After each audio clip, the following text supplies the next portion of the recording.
everybody, welcome back to another episode of our podcast. And today we have an amazing guest and a friend, Sarah, here with us, the founder and owner of The Source, and she's also a nutritional therapist. So today we want to dig a bit deeper, ask Sarah some easy and difficult questions, and also get her tips and tricks on everything health, wellness, and especially gut health. So I would get Sarah to introduce herself for a little bit. Hi guys, I'm Sarah. I am a functional nutritionist, as Jolene said. I coach clients through health and nutrition. I'm a fitness coach as well, and also franchise owner of the Source Bulkfoods in Singapore. Sarah, how did you get into nutrition?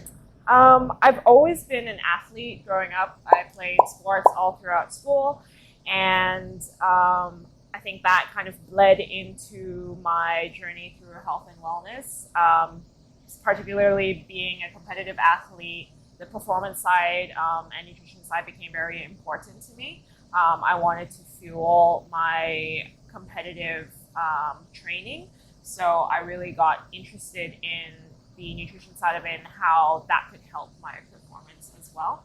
I also battled with some gut issues, some hormonal issues as well. So really the education behind that was what led me to dive deep into the realm of nutrition. Speaking about the challenges that Sarah faced, she also shares about them very openly on social media. I always repost them and I learn so much from them. Sarah, why is it important that you share about your own personal journey, the challenges you had like gut issues and hormonal issues, and why do you do that and why do you put it out there in public? I think nowadays Instagram and social media becomes a highlight reel for people.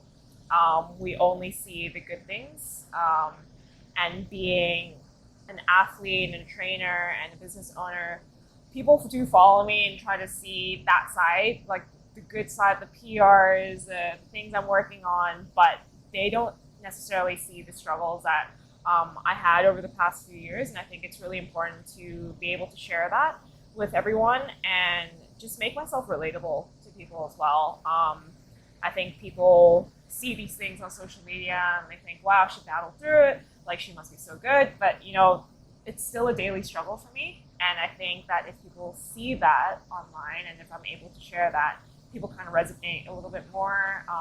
It makes them feel at ease with the journey that they're on, maybe any setbacks that they're going through, and it's just to let them know that it's okay, that you're still struggling, everyone's still struggling, and it's a base of my educational platform as well. Not that it gives me any more credibility, but I think just talking through my own journey and letting people know what I've been through can help them figure out what might work for them in the same way. Yeah, you guys definitely have to check it out. We will link it in the description. There are lots of amazing posts to show us the real journey of an athlete, right? Of a business owner, of just a human being who is going through the ups and downs, right? You're human. Yeah, so I think it's important that, and I love it that Sarah does that. What are the main challenges you think when you share it, people relate to the most? I think for the most part was being a female athlete and the hormonal issues that you face as a competitive female athlete. I think that's not talked a lot about on social media. We don't really see it. We see people like bodybuilders and really high level athletes, and we think that they are the pinnacle of health, the epitome of what health and wellness should be. But we don't always see maybe the struggles that they have or the things that they go through underneath the surface.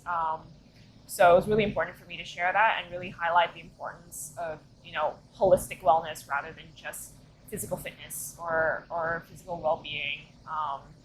And a lot of the struggles that we go through mentally as well or emotionally, especially when it comes to hormones as a female, it's super complicated. Even I don't know everything about it, but just to share, the behind the scenes of what can happen, what people might go through, and how to kind of navigate your way through it as well. Is that the reason why you fell in love with the concept of The Source? Because you get all these ingredients that would be useful for your own journey, your training, helping others as well? Was it the reason? Yeah, so I fell in love with the Source when I was living in Australia. At the time, I was dealing with a lot of food sensitivities, allergies, that kind of thing. So I needed products that were gluten-free, dairy-free as well. And the Source had all of those. And at the time, this was maybe 7-8 years ago, there wasn't much available in Asia, even in Singapore. And if there was, it was expensive, or we would have to buy things in 5 kilo packs. And in the Singapore weather, things would go bad. So rather than trying to lug all this stuff back from Australia back to Singapore, I thought, why not open my own shop and make it available for the people who were facing the same issues. I know a lot of people in the space have sensitivities to different foods, especially now things like gluten-free, vegan, keto, dairy-free is becoming more and more rampant and popular. So making these things available, accessible, and affordable to people as well, it was important to me. Awesome. I think later on we will definitely share more about the various ingredients that will be very useful, especially for our gut. And speaking of gut, I would love to pick Sarah's brains on gut issues, and if you personally helped yourself through any, or some of your clients. Yeah, I think gut health is one of the biggest concerns and foundations when I work with people and when I speak to people as well about their health. I think people don't really realize how much our gut affects the rest of our body and our health. I personally, as I said, dealt with a lot of food sensitivities, things like I was very sensitive to gluten. I still am a little bit, but the symptoms that I experience are not as bad, and that was partly through working on, really rebuilding my gut health through a lot of different ways, and also the hormonal imbalances that I was experiencing as well kind of linked back to the gut in the same way. So I was really working through rebuilding the gut flora, rebuilding the intestinal walls, working through inflammation in the gut. And a lot of people don't realize that the common symptoms that they experience are actually linked back to the gut. Things like obviously bloating, gas, constipation, indigestion are things that we normally think about when we speak about gut health or gut issues, but also things like hair loss, fatigue, brain fog, moodiness, anxiety. All those are common symptoms of, potentially poor gut health as well. And possibly just fixing things in your gut or rebuilding your gut health can really help with those symptoms as well. I was opening my eyes like really big when you mentioned some symptoms that we don't necessarily relate to gut health. We always think, oh, if I poop every day, it's good. Or even if I poop once every 3 days, it's good.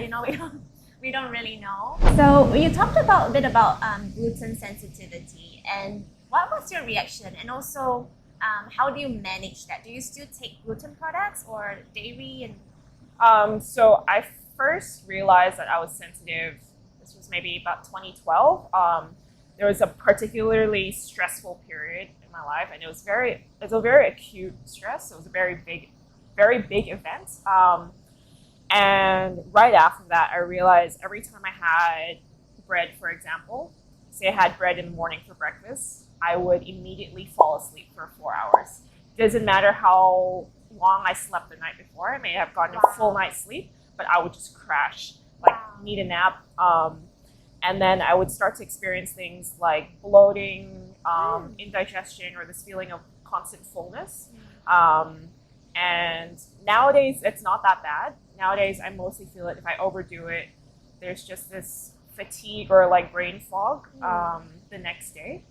But I kind of attribute it to that stressful period in my life. Kind of messed up whatever was going on in my gut, and the overload of gluten that I was eating at the time kind of triggered that sensitivity. So I link it back to what we call leaky gut, which is where you get little holes in your intestinal wall, and any food that you consume, especially if it's something you consume on a regular basis, it gets leaked into your bloodstream, and your body starts attacking it as it kind of sees it as an invader. The same way that like any bacteria or virus would be attacked by your body. It attacks the food that you consume. So because I was eating a lot of gluten at the time, I think that I developed the sensitivity because of that, and the compounding stress that I experienced over the next couple years after that also just added and aggravated it even more. Any stories that you managed to help like your clients or like your mom go through this kind of recovery journey? And not everyone loves to eat healthy, and when you ask them like, oh, have some of these, have some of that, and they will be like, I want my local food. I can't live without my chicken rice. So how is like a practical journey to heal our gut? I think first of all, you need to be prioritizing whole food ingredients. You can still have your local food, your chicken rice and all that, but I think it's less about taking away foods and more than adding in certain foods. So adding in more vegetables, adding in more fruits as well, adding in some probiotic foods, kombucha, for example, kimchi, sauerkraut, those kinds of things, yogurt, if you can tolerate it. Adding those things in can be really helpful. Managing inflammation is really important as well. So I always like to recommend an omega-3 supplement to my clients when I work with them. It's one of the things I always recommend, just because I think that we're not getting enough of these anti-inflammatory fats in our diet. So even if you're eating fish once or twice a week, that's really good, oily fish. But I would still recommend an omega-3 supplement just to manage that inflammation a little bit. And eliminating any foods that you think that you might be sensitive with is really, really important. So for me, personally, it was eliminating gluten or staying away from gluten as much as possible, dairy as well. I just found those two foods were really aggravating towards my system at the time. And you slowly try to rebuild, the flora in your gut through probiotics, so the good gut bacteria. Trying to rebuild that intestinal lining as well is really important. So again, with the probiotics, but also things like collagen. Collagen is really good. You can get that through collagen powder. You can get that through eating like whole chicken. Soups made from bone and bone broth is really good as well. Things like supplementing with zinc is really helpful too, because zinc can help rebuild that gut lining. It's really good for your immunity as well. And high zinc foods, just adding those in too. Yeah, so a lot of different steps. My mom was diagnosed with celiac disease last year, which means she's allergic to gluten. And prior to that, she was losing a lot of weight, experiencing a lot of digestive issues like chronic diarrhea. She didn't have an appetite for years, and we were just always constantly trying to figure it out. We thought it was simply lactose intolerance because she would get aggravated by dairy. But once we realized it was celiac disease and she eliminated gluten, she's slowly been able to eat a little bit more dairy as well. So it's just that rebuilding of the gut. Obviously, we've had to add in supplementation, make sure her vitamin D levels are up, her zinc levels are up, everything that kind of helps the gut. But her appetite is back. She hasn't gained much weight back, but she's able to eat and enjoy the foods that she once thought she was allergic to or intolerant to. And even that's the same with me. I'm able to have a little bit of gluten here and there. If I go out with friends, I'm able to have some ice cream here and there without too much symptoms. So yeah, I think if you take care of your gut and really rebuild it, then it becomes more resilient to things that you thought once you were allergic or sensitive to. I love what you just said because it's so true. Like I was so sad in the past when I had my breakout. I just thought that I'm just gone, right? I cannot eat the things I love. I can't do the things I love, and it's my life. I'm gonna live with it. I'm just gonna abstain from all these things. But it's not true, because once your gut is repaired and you take care of it consistently, now I can take ice cream. I can take my favorite sourdough bread. I can eat as much as not really, but like I can eat the things I want to eat, and it's okay. And when I go traveling, when I could travel, I really want to try different things, and I did. So it's true. Yeah. And that's a good way to find out like how your gut really is, because sometimes we just feel, or like, yeah, we see if we are number 4, right?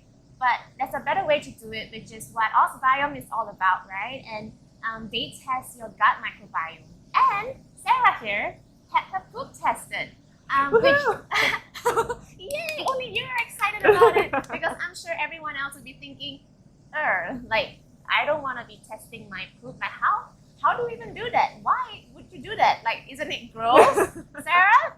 It's not that gross. I mean, I think a stool test is really important if you want to really get down and understand what's going on with your digestive system. And I always recommend this to my clients. Like, if they come to me experiencing all these different digestive symptoms and irritations and all that, I would say, try to get a stool test done, because there's no other way you're going to understand what's going on in your gut and your digestion unless you really look into it. Yeah, and people try to avoid it because it sounds gross and all that. Maybe it's inconvenient. Sometimes it's even expensive if we go through medical doctors and all that. It takes time. So OSbiome was really convenient.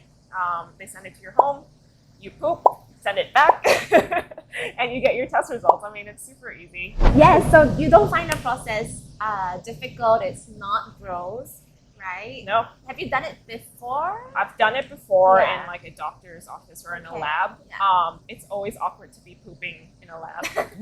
True. You wanted to be pooping at home in a comfortable environment, Whatever Sarah mentioned today in terms of the ingredients that can help us with our gut health, we would be doing smaller little clips on like diving deeper into these ingredients and what are they, how can they help, how can we consume them, and be sure to stay tuned to watch that one.